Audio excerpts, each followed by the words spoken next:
យប់មួយខ្ញុំបានត្រឡប់ទៅភូមិកំណើតក្រោយពីខ្ញុំមិនបានទៅជិត10ឆ្នាំភូមិនោះស្ថិតនៅជិតព្រៃធំមួយដែលមនុស្សនៅទីនោះតែនិយាយថាពេលយប់កុំចូលទៅក្នុងព្រៃព្រោះមានមនុស្សជាច្រើនដែលចូលទៅហើយមិនដែលត្រឡប់មកវិញ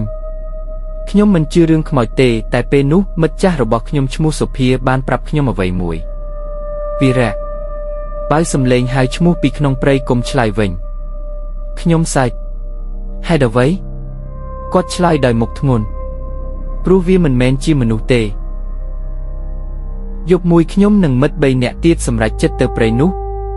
ដើម្បីថតវីដេអូសាកល្បងពេលយើងដើរចូលទៅក្នុងព្រៃខ្យល់ត្រជាក់ខ្លាំងហើយពន្លឺព្រះច័ន្ទត្រូវបានបាំងដោយដើមឈើធំស្រាប់តែវីរៈខ្ញុំមានសំឡេងហៅពីឆ្ងាយខ្ញុំឈប់ដើរអ្នកណាខ្ញុំសួរមិត្តខ្ញុំមើលមុខគ្នាឯងនិយាយជាមួយអ្នកណាសុភាសួរមនុស្សទេខ្ញុំសួរវិញពួកគេទាំងអស់គ្រវីក្បាលខ្ញុំចាប់ផ្ដើមមានអារម្មណ៍មិនស្រួលពេលយើងដើរបន្តខ្ញុំចាប់ផ្ដើមមើលសំឡេងជំហានពីក្រោយយើងក្រឹបក្រឹបខ្ញុំងាកមើលគ្មាននរណាសោះតែសំឡេងជំហាននៅតែបន្តដូចជាមាននរណាម្នាក់ដើរតាមយើងមិត្តម្នាក់និយាយថាខ្ញុំមានអារម្មណ៍ដូចជាមាននរណាមើលយើង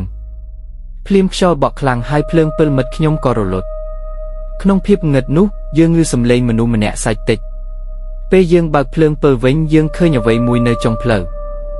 មានមនុស្សម្នាក់ឈរយ៉ាងស្ងៀមសក់វែងមុខស្លេកស្លាំងសុភានិយាយខ្សឹបថាកុំទៅជិតតែស្រាប់តែវាបាត់ខ្លួនមិត្តម្នាក់ភ័យហើយនិយាយថាយើងត្រឡប់ទៅវិញល្អជាងតែពេលយើងងាកក្រោយ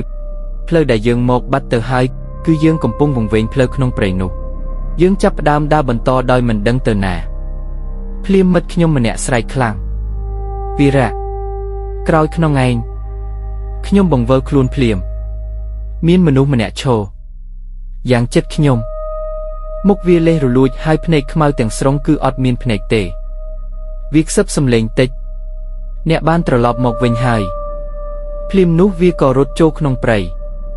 មិត្តខ្ញុំទាំងអស់ភ័យខ្លាំងហើយយើងនាំគ្នារត់តែពេលយើងរត់យើងឮសំឡេងជាច្រើននៅក្នុងព្រៃសំឡេងខ្សឹបសំឡេងសាយសំឡេងហៅឈ្មោះយើងវីរៈវីរៈវីរៈសំឡេងកាន់តែជិតយើងរត់រហូតដល់ឃើញផ្ទះចាស់មួយនៅកណ្ដាលព្រៃយើងចូលទៅក្នុងផ្ទះដើម្បីលាក់ខ្លួនក្នុងផ្ទះមានធូលីច្រើនណាស់ហាក់ដូចជាផ្ទះដែលគេបោះបង់ចោលជាយូរហើយលើជញ្ជាំងមានរូបថតចាស់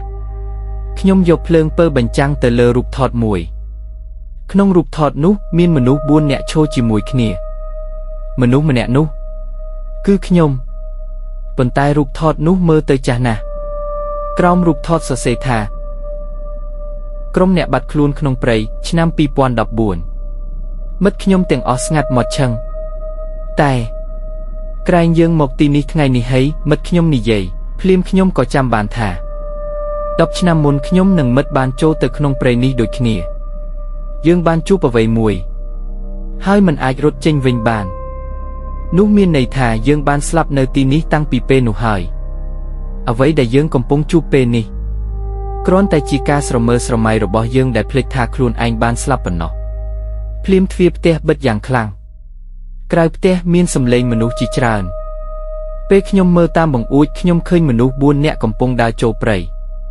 ពួកគេគឺជាខ្លួនរបស់ពួកយើង